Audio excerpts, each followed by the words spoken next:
இந்த விழாவிலே கலந்து கொண்டு மேடையை அலங்கரித்து கொண்டிருக்கும் அண்ணன் பாக்கியராஜ் அவர்களே, தமிழ்நாடு திரைப்பட இயக்குனர் சங்க செயலாளர் தம்பி பேரரசு அவர்களே, இங்கே பார்த்தா நம்ம இயக்குனர் சங்கத்தோட ஈசி மீட்டிங் மாதிரி இருக்குது, எல்லாத்தையுமே கூப்பிட்டார் போல் இருக்குன்னு. ராஜகுமாரன் அவர்களே, டிகேஎஸ் அவர்களே, அப்புறம் யார், நான், சுரேஷ் அவர்களே, அனைத்து பத்திரிகை ஊடக நண்பர்களே, இந்த விழாவை வாழ்த்து வந்திருக்கும் பெரியோர்களே, அன்பு சகோதர சகோதரிகளே, பாரதி மோகன் இவ்வளவு பெரிய கூட்டத்தை சேர்த்துவார்னு நான் எதிர்பார்க்கவே இல்லை. இதே கூட்டம் தேட்டருக்கு போச்சுன்னா காளிங்கராயன் பெரிய சூப்பர் ஹிட் ஆகிடும். அது அவர் திமுகவில் இருந்தாலும், திமுக தானேப்பா, பக்கத்தில் ஒரு ஆன்மீக சாமிஜியையும் வச்சுருக்காரு. ஒரு வித்தியாசமான ஒரு கேரக்டர்ன்றதை காட்டிட்டார். நிச்சயம் இது ஒன்று கை கொடுக்கலனாலும் இன்னொன்று கை கொடுத்துரும். அப்புறம் சாமிஜியும் சொன்னாங்க, அவரும் நம்ம கி வீரமணி ஐயாவும் நெருக்கமான நண்பர்கள்னு. இது ஒரு நல்ல விஷயமா தெரியுது. ஏன்னா தமிழ்நாட்டுக்கு இறை நம்பிக்கை உள்ளவர்கள், இறை நம்பிக்கை இல்லாதவர்கள் அப்படின்னு தான் பிரிக்க முடியுமே தவிர, அந்த 2 பேரும் நண்பர்களாக இருக்கக்கூடாதுன்னு யாரும் சொல்லலை. ஸோ அந்த மனித நேயத்தை சமன் செய்து கொண்டிருக்கும் பெரியவர்கள் எல்லாம் அமைந்திருக்கும் இந்த மேடையில் ஹீரோயின், ஹீரோ எல்லாரையும் கொண்டாந்து சேர்த்தது ஒரு பெரிய விஷயம். படத்தை பார்த்தேன், ட்ரெய்லரு, சாங்கெல்லாம் போட்டு கலக்கியிருக்காரு. திருப்ப போட்டு நம்மளை பார்க்க வச்சு அப்படியே இங்கேயே சூப்பர் ஹிட் பண்ணிடலான்ற முடிவோடு ஒரு எடுத்த முயற்சிகளுக்கு எனது வாழ்த்துக்கள். இது அந்த ஆதிவாசி கிராமங்களில் நடக்கக்கூடிய வன்முறைகள், பெண் கொடுமை இல்லையா, பெண் வன்கொடுமை, அது போன்ற பாலியல் பலாத்காரங்கள், அது விட அரசு அவர்களுக்கு கொடுத்த நிலத்தை அடுத்த நாட்டையே போடுவது, இந்த மாதிரி ஒரு விஷயங்களை வைத்து இது பண்ணியிருக்கிறது நல்லாவே தெரியுது. இது இன்றைக்கி நேரத்தில் எப்போ நம்ம சுதந்திரம் வாங்கினோமோ அந்த காலத்திலிருந்தே ஆதிவாசிகளுக்கும் ஆதி திராவிடர்களுக்கும் மலைவாழ் மக்களுக்கும் அரசு செய்த நிறைய நற்பணி விஷயங்கள் என்னென்னா, அவங்களுக்கு உண்டான ஒரு நிலத்தை கொடுத்து அவங்களுக்கு வாழ்வாதாரத்தை காப்பாற்றுவதற்காக செய்த விஷயங்களை எல்லாம் அரசியலிலே கோலோச்சி கொண்டு முன்னணியிலே இருப்பவர்கள் எல்லாம் தங்களுடைய பவர் என்று சொல்வார்களே, அந்த பவரை யூஸ் பண்ணி அந்த மக்களை நசுக்கி அவர்களுடைய உடைமைகளை எடுத்துக்கொள்வது, அவர்களுடைய சொத்துக்களை பிடுங்கிக் கொள்வது, கடன் கொடுத்து வட்டிக்காக அதை தங்கள் பெயரிலே மாற்றிக்கொள்வது போன்ற கொடுமைகள் அன்று முதல் இன்று வரை நடந்து கொண்டு தான் இருக்கிறது. சரி, இது அது ஒரு அரசியல் களத்தில் பேச வேண்டிய ஒரு விஷயம். அதை இவர் பேசியிருக்காரு. அது ஆன்மீகத்தின் மூலமாக இதை சரி செய்கிறாரா, இல்லை அரசியல் ரீதியாக சரி செய்கிறாரா இந்த கதையில் அப்படின்றது முழு படத்தையும் பார்த்தா தான் தெரியும்.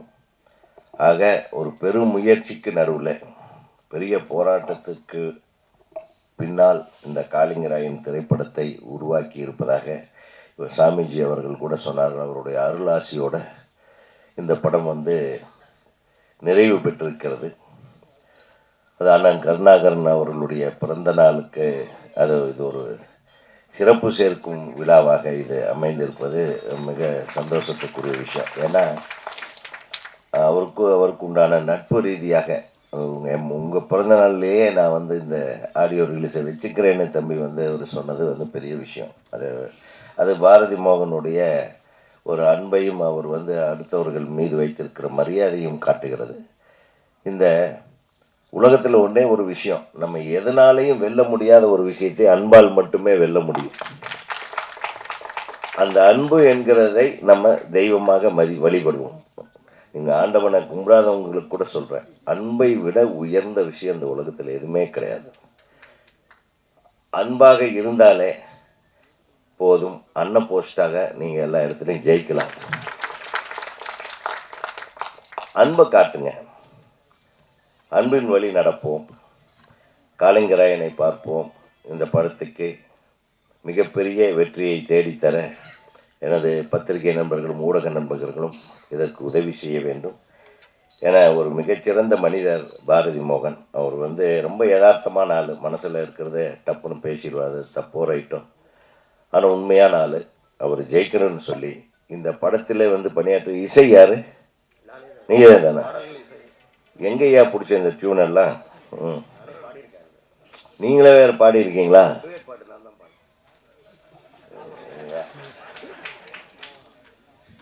டூயட்டு பாடினதோட சரியா எப்படி? பாக்கியராஜ் சார் மாதிரி ஆயிட்டீங்க. அவர் கதை, திரைக்கதை, வசனம், டைரக்ஷன், அப்புறம் டூயட் வேற பாடியிருக்கீங்க. அது அண்ணன் பாடல நினைக்கிறேன். அதாவது எனக்கு உதய் வந்து ஒரு சின்ன வயசுலேருந்து பழக்கம். எனக்கு ஒரு 21 வயசு. அவருக்கு வந்து ஃபிலிம் இன்ஸ்டியூட்டில் பண்ணிட்டு இருக்காரு. ராஜ் பரத் படம் ஷூட்டிங் நடந்துட்டு இருக்கு. அது மட்டும் இல்லாமல் ரெக்கார்டிங் நடந்துட்டு இருக்கு. இன்ஸ்டியூட்லேருந்து வராரு, எனக்கு ராஜ் பரத் படத்தில் நான் பாட்டு எழுதணும், என்ன பண்ணுவே தெரியாது மோகன் அப்படிங்கிறாரு. அந்த வயசுலேருந்து பழக்கம். அப்போ வந்து ஃபிலிம் இன்ஸ்டியூட்டில் படிச்சுட்டு இருக்காரு. அந்த காலத்துலேருந்து நட்பு. எனக்கு இந்த நேரத்தில் மேடையில் உதயை பற்றி சொல்லணும் அப்படின்னா, ஒரு பாடல், ஒரு இன்ஸ்டியூட்டில் படிச்சுட்டு இருக்கும்போது ஒரு பாடல் எழுதி ஜெயிக்கணும் அப்படிங்கிற ஒரு இதில் வந்து இன்னைக்கு வரலாற்று சாதனை படித்து கொண்டு இருக்கின்ற பாடல்கள் எல்லாம் எழுதிய ஒரு உதய் வந்து உங்கள் சமகாலத்தில் வந்தவன். அதனால் பாட்டு, அது படப்பிடிப்பு எல்லாமே எப்படி இருக்கும் அப்படிங்கிறது நீங்கள் பார்த்துங்க. அதில் அவர் அதாவது சினிமாவுக்கு வர்றவங்க எல்லாமே ஏதோ ஒரு ஏங்கிளில், ஏதோ ஒரு விதத்தில், ஏதோ ஒரு இடத்துல நம்ம ஜெயிக்கணுன்ற ஒரு ஆர்வம் இருக்குது பாருங்கள். அதுக்காக கிட்டத்தட்ட ஒரு 40 ஆண்டு காலம் இன்னைக்கு வரையிலும் போராட்டத்திலேயே இருக்கிற ஒரு கேரக்டர்னா அது வந்து பாரதி மோகன். அவர் நிச்சயமாக ஜெயிக்கணும். ஏன்னா நம்ம இயக்குனர் சங்கத்தை எடுத்துக்கிட்டிங்கன்னா கிட்டத்தட்ட ஒரு 3000 பேர் உறுப்பினர்கள் இருக்காங்க. கிட்டத்தட்ட ஒரு 1000 பேர் வந்து 50 வருடத்தை கடந்து இன்னும் உதவி இயக்குநர்களாகவே இருக்கிறாங்க. ஏன்னா நாங்கள் நல்லா யோசனை பண்ணி பார்த்தீங்கன்னா மனசு ரொம்ப வலிக்கும். ஒருத்தர் சாதிக்கணும், நம்ம ஏதாச்சும் ஜெயிக்கணும், நம்ம குடும்பத்துக்கும் நமக்கு ஒரு முத்திரையை பதிக்கணும், நம்ம வாழ்வாதாரத்துக்கு மட்டுமல்ல நம்மளுடைய கலை உணர்வை நம்ம ஒரு இடத்துல கொண்டு போய் நம்ம அதை சாதித்து ஒரு இயக்குனராக நம்ம என்ன நினைக்கிறோமோ அதை ஜனங்களுக்கு சேர்த்து நம்ம ஒரு புகழும் பெருமையும் அடையணுன்ற ஒரு ஆர்வத்தில் வந்து எத்தனை பேர் ஜெயிக்க முடியாமல் தோத்துக்கிட்டு அது தோல்வியை மனசில் நினைக்காம நிச்சயமாக ஒரு நாள் உண்டு ஜெயிப்போம் அப்படின்னு இன்னைக்கு வரையிலும் போராடி கொண்டிருக்கிறார்கள் இல்லையா? அவங்களெல்லாம் நினச்சி பார்க்கும்போது தான் நமக்கு ரொம்ப கஷ்டமாக இருக்குது, மனசு வலிக்குது.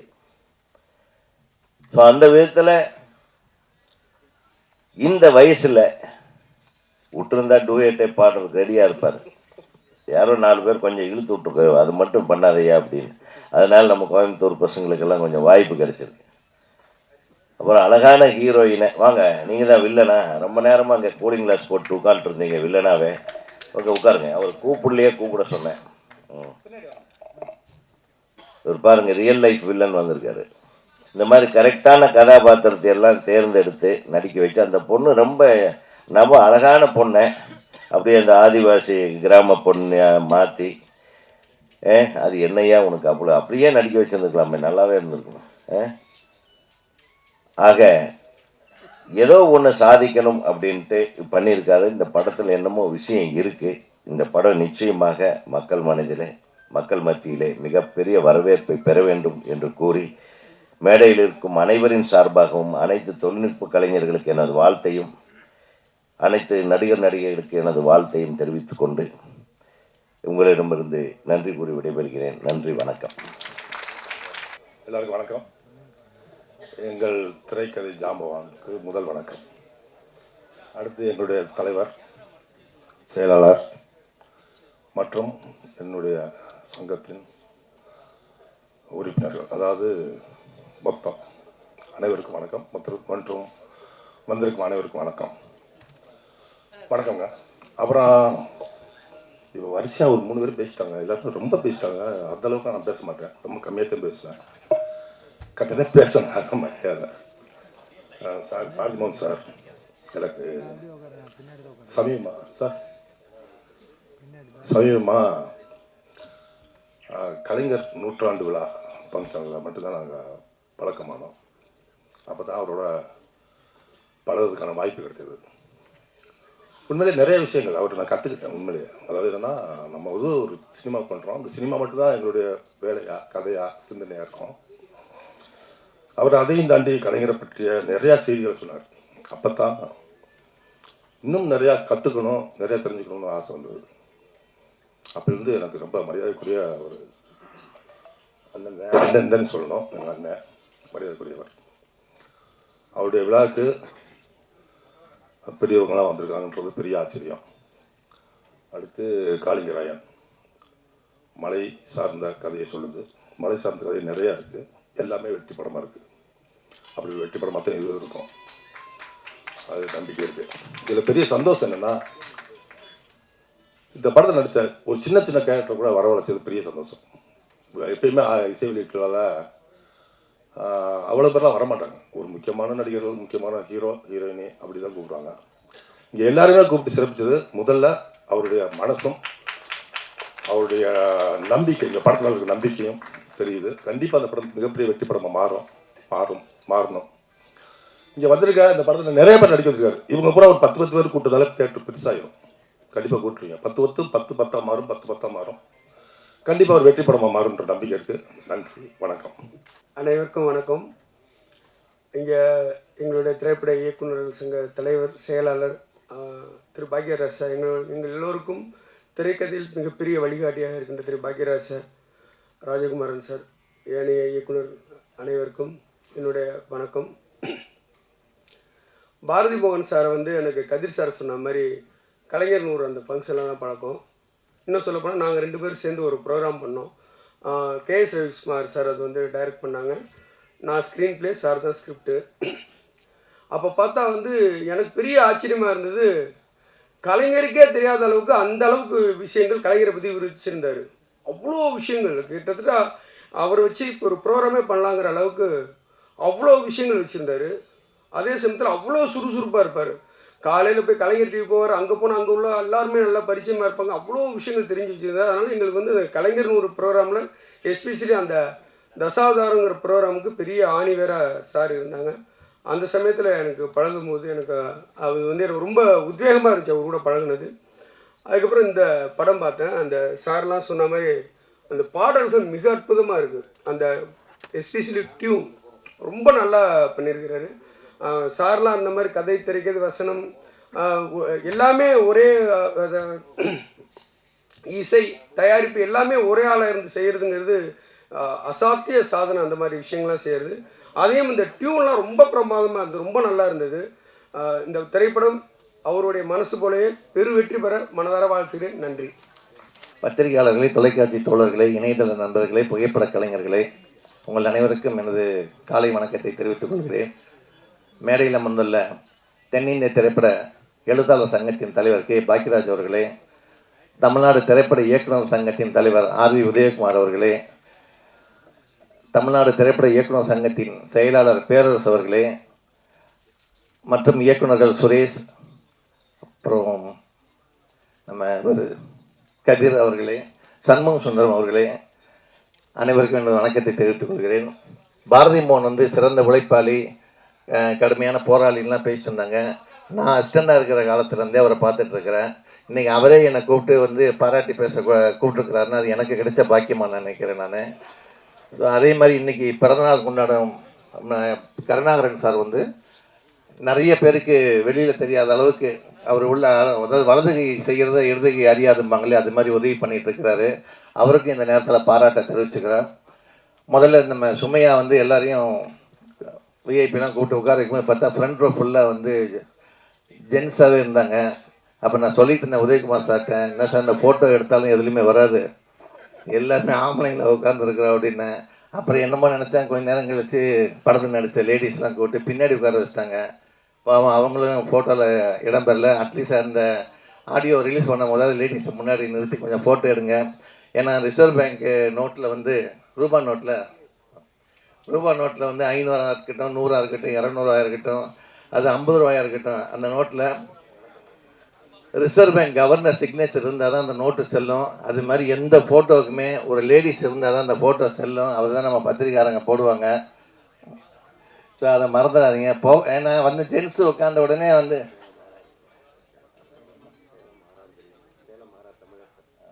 சேலம் ஆர்ஆர் பிரியாணி ஹோட்டலின் உரிமையாளர் தமிழரசன் அவர்களை, ஆமாம், எல்லாருக்கும் பிரியாணி ரெடி பண்ணிட்டார் அவர். ஸோ இன்றைக்கி எல்லோரும் சாப்பிட்டு தான் போகணும். ஏன்னா உணவு உபசரிக்கிறதுல அவருக்கு ஈடுன்னு யாருமே கிடையாது. இந்த படத்தோட சாங்கும் நம்ம இந்த ட்ரெய்லரும் பார்த்தோம். ஸோ அதாவது அவரோட உழைப்பு அதில் தெரியுது ஒவ்வொரு ஃப்ரேம்லேயும், பாரதி மோகன் சார்து. ஸோ இந்த மாதிரி படங்கள்லாம் மிகப்பெரிய வெற்றி அடையணும். இப்போ நீங்கள் இவ்வளோ ஆடியோ ஃபங்க்ஷனுக்கு இவ்வளோ காலையில் நீங்கள் இவ்வளோ பேர் வந்திருக்கீங்கன்னா அது அவருக்கு கிடைச்ச வெற்றி தான். ஆனால் அவ்வளோ பேரும் பப்ளிக் தேட்டரில் போய் நீங்கள் படம் பார்க்கணும். இது என்ன அப்புறம் பார்த்துக்கலாம்னு விட்டிங்கன்னா படம் பார்க்க முடியாமல் போயிடும். நீங்கள் இங்கே வந்திருக்க அத்தனை பேருமே இங்கே கிட்டத்தட்ட ஒரு 200 பேர் இருப்பீங்க. அதில் அட்லீஸ்ட் ஒரு 50 பேராவது நாங்கள் தேட்டரில் போய் காசு கொடுத்த படம் பார்ப்போம்னு ஒரு உறுதி எடுத்துக்கிட்டிங்கன்னா அதுவே இந்த காளிங்கராயன் படத்துக்கு கிடைச்ச மிகப்பெரிய வெற்றி என்று கூறி வாய்ப்புக்கு நன்றி கூறி விடைபெறுகிறேன். நன்றி, வணக்கம். மேடையில் அமர்ந்திருக்கும் தமிழ் திரைப்படத்துறையின் மூத்த இயக்குனர்கள் திரு பாக்யராஜ் சார், வந்து சென்ற தலைவர் உதயகுமார் சார், பேரரசு சார் மற்றும் உள்ள அனைத்து மேடையில் அலங்கரிக்கும் அனைவருக்கும், அரங்கத்தில் வந்து வீட்டிற்கும் அனைவருக்கும் ராஜகுமாரன் வணக்கம். கூவுது பாடுது கொல்லிமலை குயில், உன் பாட்டில் இருக்குது என்னோட உயிர். எவ்வளவு காலங்கள் தாண்டினாலும், எத்தனை மாடர்ன் இசைகள் வந்தாலும், நம்மை தாளாட்டுகிற இந்த மெலடி எப்பொழுதும் நம்மை மீண்டும் மீண்டும் கேட்க தோன்றுது. அப்படி ஒரு நல்ல மெலடியை இசையமைச்சு பாடலும் எழுதிய பாரதி மோகன் சாரை நான் மிகவும் பாராட்டுகிறேன். அவரே பாடியிருக்கிறார் என்பதை அறிந்து மேலும் பாராட்டுகிறேன். எல்லாவற்றினுள்ளும் புகுந்து வெளிவரக்கூடிய ஆர்வமும் வற்றாத திறமையும் முயற்சியும் உள்ள பாரதி மோகன் சார், நான் நீண்ட நெடுங்கால என்னுடைய நண்பர், எல்லோருக்கும் தெரிந்தவர். காளிங்கராயன் என்ற இந்த டைட்டில் தினம் ஒரு முறையாவது நினைக்காத நாள் இல்லை. நான் எங்கள் மாவட்டத்தில் அந்த காளிங்கராயன் அணைத்தேக்கமும் கால்வாயும் சுமார் 50 கிலோமீட்டர்களை வளப்படுத்தி கொண்டே இருக்கிறது. 700 வருடங்களுக்கு முன்பு ஒரு நீர் மேலாண்மை செய்த ஒரு பெரும் தலைவனின் பெயர் காளிங்கராயன். அந்த நீர்த்தேக்கத்தில் படப்பிடிப்பு எடுத்து முதலில் 1 கோடி ரூபாய் வசூலை தாண்டிய படத்தை இயக்கிய பாக்யராஜ் சார் இருக்கிறார். முந்தானை முடித்து அங்கு நிறைய நாட்கள் படப்பிடிப்பு எடுக்கப்பட்டது. உங்களது படமும் மிகுந்த பெரிய வசூலை பெற்று வெற்றி பெற வேண்டும் என்றும், இதில் நடித்திருக்கும் நட்சத்திரங்கள் அனைவருக்கும், பணிபுரிந்திருக்கும் தொழில்நுட்ப கலைஞர்கள் அனைவருக்கும் என்னுடைய வாழ்த்துக்களையும் வணக்கங்களையும், மற்றும் ஊடக நண்பர்கள், பத்திரிகை நண்பர்கள் அனைவருக்கும் என்னுடைய வணக்கங்களையும் தெரிவித்து, பாக்யராஜ் சார் அவர்கள் சேர்ந்து பேசினால், விரைந்து பேசினால் கேட்க ஆவலாக இருக்கிறேன் என்பதை விருப்பத்தையும் தெரிவித்து வணங்குகிறேன். வாழ்த்துக்கள். கருணாகரன் சாருக்கு இனிய பிறந்த நாள் வாழ்த்துக்கள். அதாவது ஒரு தாய்மை அவர்கிட்ட பார்க்கலாம். திரைக்கதை நல்ல மண்ணில் தான் நல்ல செடி வளரும். அதுமாரி நேற்று என்னுடைய நண்பர்கள் ஆந்திராவிலேருந்து வந்திருந்தார். சித்தூர் சுப்பிரமணியம் அவர் என்னுடைய படத்தோட இணை தயாரிப்பாளர். ஆந்திராவில் பல படங்களில் வில்லனாக பண்ணியிருக்காரு. தமிழில் முதலாக நான் தான் அறிமுகப்படுத்துகிறேன். சித்தூர் சுப்பிரமணிய நாயுடு.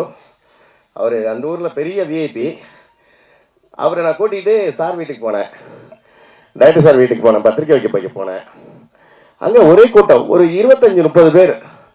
அதாவது அரசியல்வாதிகள் வீட்டில் கூட்டம் இருக்கும், அந்த தொழில்பர் வீட்டில் கூட்டம் இருக்கும். அவர் கேட்குறாரு, ரொம்ப நல்லவர் போல இருக்கு உங்கள் டைரக்டர், இவ்வளோ கூட்டம் இரவு டெய்லி இருக்குமா? இல்லை, இது காலையிலேருந்து இரவு வரைக்கும் எப்படி இருந்தாலும் 100-150 பேர் இருக்கும் அப்படின்னா. ஏன்னா அந்த அளவுக்கு தாய்மை உள்ளம் படைத்தவர். நம்ம மற்ற அவருடைய குவாலிஃபிகேஷன் எல்லாமே உங்களுக்கு தெரியும். அவருடைய உலக மகா அறிவுள்ள திரைக்கதை, அந்த திரைக்கதை வந்து ஹாலிவுட் ரேஞ்சுக்கு அவருக்கு இன்ஸ்பிரேஷன் ஆகி இளைஞர்களும் இயக்குநர்களும் ஏராளம். அதில் நானும் இன்ஸ்பயர் ஆகி தான் அவர் சினிமாவுக்கு வந்து முதல்ல ஒரு எழுத்தாளர்கிட்ட போய் சேர்ந்தேன். அது எங்கள் அண்ணன் சண்முக சுந்தரம் அண்ணன். அதை நான் அப்புறம் சொல்கிறேன்.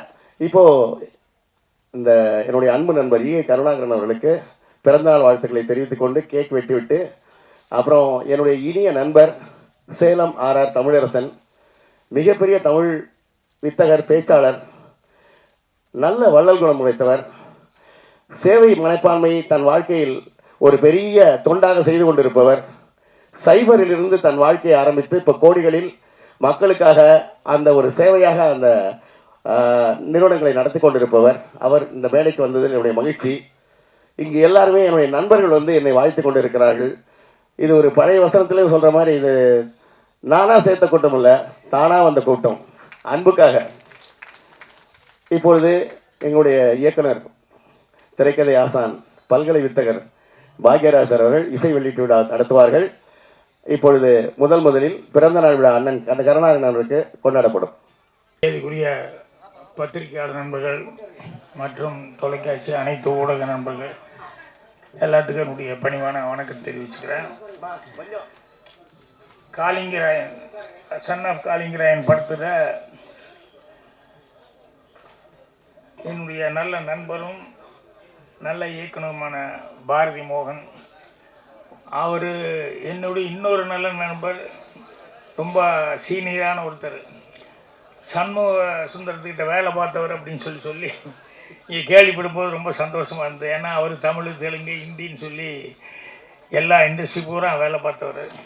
ஸோ அவருக்கும் அவருடைய பாரதி மோகன் அவருடைய டீமுக்கும் எல்லாத்துக்கும் அவரை வாழ்த்த வந்தவங்க எல்லாத்துக்கும் என்னுடைய பணிவான வணக்கம் தெரிவிச்சுக்கிறேன். அதே மாதிரி இங்கே எதிர்பாராத விதமாக வந்த உடனேயுமே மரியாதைக்குரிய திரு கருணாகரன் அவர்களுக்கு இன்றைக்கி பிறந்தநாள் அப்படின்னு சொல்லிட்டு அதுவும் கொண்டாடுறது ஒரு வாய்ப்பு கிடைச்சது. அப்புறம் நேற்று உதயகுமாருக்கு சொல்லிட்டேன், பேரரசு எல்லாம் புதுசாக தேர்ந்தெடுத்து வந்தவங்க நம்ம இயக்குனர் சங்கத்துக்கு ராஜகுமாரன் எல்லாமே வந்திருக்காங்க. அவங்களுக்கு எல்லாத்துக்கும் என்னுடைய வாழ்த்துக்களை தெரிவிச்சுக்கிறேன். பாரதி மோகன் அவர்கள் எவ்வளவு சிரமப்பட்டு படங்கள் ரொம்ப நாளைக்கு அப்புறம் இந்த படத்தை பண்ணியிருக்காரு. ஏற்கனவே அவர் இந்த படம் பண்ண அனுபவம் இருக்குது. இருந்தாலும் இந்த படத்தில் கொஞ்சம் நிறைய சிரமங்களை மேற்கொண்டு அதை ரொம்ப சிரமப்பட்டு நிறைய பேருனுடைய உதவியோட அந்த படத்தை நல்லபடியாக முடிச்சிருக்காரு. இதில்